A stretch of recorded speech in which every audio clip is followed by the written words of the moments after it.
नमस्कार, स्वागत है आपका। आप देख रहे हैं प्राइम टीवी और मैं कीर्ति। वक्त हो चला है बिहार समाचार का। बिहार में इन दिनों चुनावी सरगर्मियां पूरी तरह से बढ़ चुकी हैं। हर दल के नेता एक के बाद एक जनसभाएं कर अपनी अपनी जीत को तलाशने में जुटे हुए हैं। बिहार के प्राणपुर विधानसभा सीट से निर्दलीय उम्मीदवार इशरत परवीन से हमारे वहां के संवाददाता सुरेंद्र ने बातचीत की। तो चलिए दिखाते हैं आपको उन्होंने क्या कुछ कहा। 2020 विधानसभा चुनाव का आगाज हो गया है, शंखनाद बज चुका है। तमाम राजनीतिक दल जो हैं अपने अपने वोटरों के पास जाना प्रारंभ कर चुके हैं। इसी कड़ी में हम आ पहुँचे हैं प्राणपुर विधानसभा क्षेत्र में और हमारे साथ बातचीत करने के लिए खास मेहमान हमारे साथ इशरत परवीन जी मौजूद हैं, जो निर्दलीय से उम्मीदवार इस बार प्राणपुर सीट पे हैं।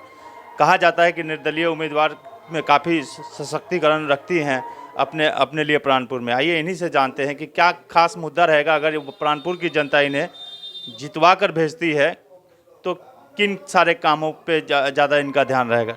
जी, मुद्दा बस विकास ही रहेगा, क्योंकि हमारा वो प्राणपुर इलाका बाढ़ग्रस्त क्षेत्र है और हर साल बाढ़ आता है और वहाँ पर अभी भी मूलभूत जो समस्या है वो सड़कों का है, पुल पुलियों का है, स्वास्थ्य व्यवस्था अच्छी नहीं, शिक्षा व्यवस्था अच्छी नहीं। इन सब मुद्दों पर लेकर के हम लोग जनता के बीच पहुँचे हैं और विकास के मुद्दे पर ही हम लोग लड़ रहे हैं। इशरत परवीन अगली बार एनसीपी से थी, इस बार क्यों? आप तो कांग्रेस के प्रत्याशी भी हैं, तो कांग्रेस से क्यों नहीं टिकट मिला आपको? क्या कारण रह गया, क्या कमी रह गई? ये तो जो बड़े नेता हैं वही बताएंगे। 2 बार मैं सेकेंड रही और मुझे टिकट किस कारण नहीं मिला। जो भी कारण हो उस पर मैं नहीं जाऊंगी, लेकिन मेरा पार्टी का टिकट किसी को दे देना वो पार्टी आलाकमान का डिसीजन होता है, लेकिन विधानसभा में जो विधायक का टिकट वो जनता को देना होता है। तो मैं अपनी जनता के बीच हूँ और जनता मुझ पर विश्वास करती है और मैं आने वाले समय में अगर जनता का आशीर्वाद रहा तो जरूर विधायक बनूंगी। बहुत सारे काम है जो प्राणपुर में पिछले वर्ष नहीं हुआ है। आप अगर जाइएगा तो कौन सा ऐसा काम है जो नहीं हुआ, उसको करने का आप काम करेंगे? देखिए, अभी भी वहाँ पर बहुत सारे ऐसे पुल हैं, जैसे रोया ढाला में ये 5 पंचायत जो हैं उनको जोड़ने के लिए ब्लॉक मुख्यालय से अभी तक नहीं जुड़ा हुआ है। धबोल जो बहुत बड़ी आबादी है और ये पश्चिमी क्षेत्र का बहुत सारा जो गांव टोले हैं वो प्राणपुर मुख्यालय से अलग थलग पड़ा हुआ है। कैबिनेट मंत्री रहे, विधायक रहे, अभी तक वहाँ पर पुल का निर्माण नहीं हो पाया। उन पुलों को भी बनाने का काम करूँगी। जो रोड जो मूल समस्या है हमारे गांव घर में, अभी भी बहुत सारे रोड नहीं बने हैं, उनको बनाने का काम करूँगी। और ख़ास तौर पर जो बांध का चौड़ीकरण है वो अभी तक नहीं हो पाया। डेली वहाँ पर जाम की समस्या होती है, तो इन सब चीज़ों को मैं दूर करने का काम करूँगी। इशरत परवीन का सीधा टक्कर किससे है इस बार? एनडीए से। एनडीए क्यों? महागठबंधन भी तो है। मेरी टक्कर सीधे एनडीए से है। एनडीए और 2010 में भी थी, 2015 का भी आंकड़ा उठा के देख लीजिए और 2020 में भी। आपको नहीं लगता कि महागठबंधन आपके वोट को कम करती है? देखिए, इस बार वहाँ के लोगों का एक ही नारा था, वो पब्लिक चाह भी रही थी कि लोकल को टिकट मिले, लोकल जिता करके हम लोग भेजेंगे। और इस बार जब टिकट किसी भी पार्टी से किसी भी लोकल को नहीं मिला तो वहाँ के लोगों ने प्रण ले लिया है कि लोकल को बनाना है, इसलिए मेरी टक्कर सीधे एनडीए से है। और दूसरी बात, जहाँ का विकास के मुद्दे पर 1-2 बात आपका और मैं जोड़ना चाहूँगी कि उतनी बड़ी आबादी प्राणपुर क्षेत्र की 3 लाख वोटर्स हैं। आबादी सोची कितनी होगी, सिर्फ 3 लाख वोटर्स हैं। वहाँ पर जो लोग निवास करते हैं ज़्यादातर किसान हैं। वो किसान रहते हुए वहाँ पर आप बताएं कि एक भी कोल्ड स्टोरेज नहीं है प्राणपुर में कहीं भी।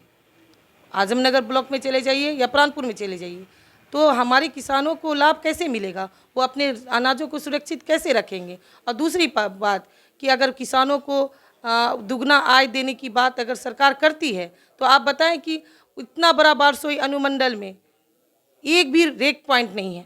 अगर वो इलाका रेलवे लाइन से जुड़ा हुआ है, अगर वो उधर प्राणपुर विधानसभा में हमारा एक रेक पॉइंट अगर हो जाता है तो किसान अपने अनाजों को सीधे रेक पॉइंट पे बेचेगी, उनको सही मूल्य मिल पाएगा। तो मेरी कोशिश रहेगी कि कम से कम जो अभी तक बारसोई अनुमंडल में एक भी रेक पॉइंट नहीं बना है उसको भी बनवाने का काम करूं। प्राणपुर लगातार बाढ़ से प्रभावित रहता है जी। बाढ़ के लिए क्या योजना रहेगा आपके पास अगर जीत के जाते हैं? निश्चित तौर पर बाढ़ के लिए मैं यही बोलना चाहूँगी कि ये सिर्फ मेरे विधानसभा की ही बात नहीं है, ये इस कटिहार जिले और ख़ास तौर पर बारसोई अनुमंडल की पूरे सीमांचल का ये मामला है। जब तक इस पर सरकार, जो नीतीश कुमार सरकार हमारे बिहार की जनता को लॉलीपॉप पकड़ा करके 10-15 सालों से उनको जो है बहला रही है, तो उनको मैं ज़रूर ये कहना चाहूँगी, अगर बाढ़ की समस्या से जूझना है तो सरकार को सही नीति बनानी चाहिए थी। आपने नीति बनाने में विफल रहे और यहाँ की जनता हर साल जूझ रही है बाढ़ की समस्याओं से, तो इस बार जनता ने ठाना है कि सरकार बदलना है। धन्यवाद।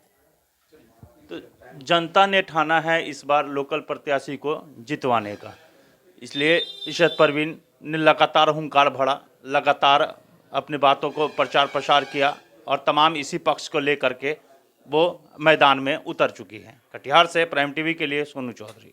बिहार के मधेपुरा सदर से राजद विधायक प्रोफेसर चंद्रशेखर की मां को दिल का दौरा पड़ने से उनकी मौत हो गई। हादसे के बाद से ही विधायक के यहां लोगों का तांता लग गया। बताया जा रहा है कि अचानक दिल का दौरा पड़ने से उनकी मृत्यु हुई। वहीं राजद सहित महागठबंधन के मुख्यमंत्री दावेदार तेजस्वी यादव ने विधायक की मां के निधन पर शोक व्यक्त किया है। बिहार के सारण के एक गांव में एक मजदूर की करंट लगने से मौत हो गई। मौत की खबर सुनते ही परिजनों में कोहराम मच गया। बताया जा रहा है कि मृतक युवक घर का इकलौता कमाने वाला था। वहीं घटना के बाद मौके पर पहुंची पुलिस ने शव को पोस्टमार्टम के लिए भेज दिया है। बिहार के मधेपुरा में जिला निर्वाचन अधिकारी और एसपी द्वारा कई पोलिंग बूथ का निरीक्षण किया गया। इस दौरान दोनों अधिकारियों ने केंद्रों पर सभी व्यवस्थाओं के बारे में जानकारी ली। साथ ही दोनों अधिकारियों ने यह निर्देश दिए हैं कि सभी पोलिंग बूथ पर कोविड-19 के प्रोटोकॉल का सही तरीके से पालन करवाया जाए। बिहार के निर्मली विधानसभा से जन अधिकारी पार्टी के प्रत्याशी विजय कुमार यादव मीडिया से रूबरू हुए। इस दौरान उन्होंने विपक्षी पार्टियों पर जमकर हमला बोला। उन्होंने कहा कि यहां से कई पार्टी के नेता जीत कर गए हैं, लेकिन किसी ने यहां का विकास नहीं किया है। उन्होंने वहां की जनता से ये वादा किया कि अगर वो जीत कर विधानसभा गए तो वो यहां की बाढ़ में पैदा होने वाली समस्याओं को सबसे पहले दूर करेंगे। मैनिफेस्टो तो मेरा वही तैयार है जो पूर्व के प्रत्याशी किए हैं, उससे अच्छा काम करने के लिए हम मैनिफेस्टो तैयार किए हैं। और मेरा सबसे पहला मैनिफेस्टो है कोसी विस्थापित जो परिवार है उसको बसाना।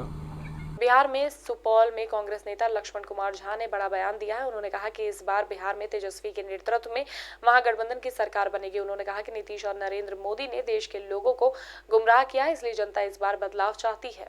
महागठबंधन के प्रत्याशी आदरणीय हम लोगों के जो राजद के उम्मीदवार हैं यदुवंश यादव जी के जनसंपर्क हम लगातार कर रहे हैं और हम लोग जीत भी रहे हैं। निर्मली सीट ही नहीं, पूरे बिहार में 4 हिस्से में 3 हिस्से हम लोग जीत रहे हैं और हम लोग फुल बहुमत में अपने सरकार महागठबंधन की, कांग्रेस गठबंधन की, महागठबंधन की सरकार बना रहे हैं और तेजस्वी जी मुख्यमंत्री बनने जा रहे हैं। बिहार के मशरक थाना क्षेत्र में बाइक सवार दंपत्ति के सड़क दुर्घटना में गंभीर रूप से घायल हो गए। प्रत्यक्षदर्शियों का कहना है कि डिवाइडर की वजह से बाइक अनियंत्रित हो गई, जिसके कारण ये हादसा हुआ। हादसे में महिला को गंभीर रूप से चोटें लगी, जिसे इलाज के लिए अस्पताल में भर्ती करा दिया गया है। हम लोग आ रहे थे घर से मशरक की तरफ, तब तक रास्ते में सियर भूका के पास मैडम जी दिखी, कविता कुमारी, जो डुमडुमा की रहने वाली है और मशरक पढ़ाती हैं। वह विधानसभा चुनाव का ट्रेनिंग राजपूत हाई स्कूल में से करके आ रही थी।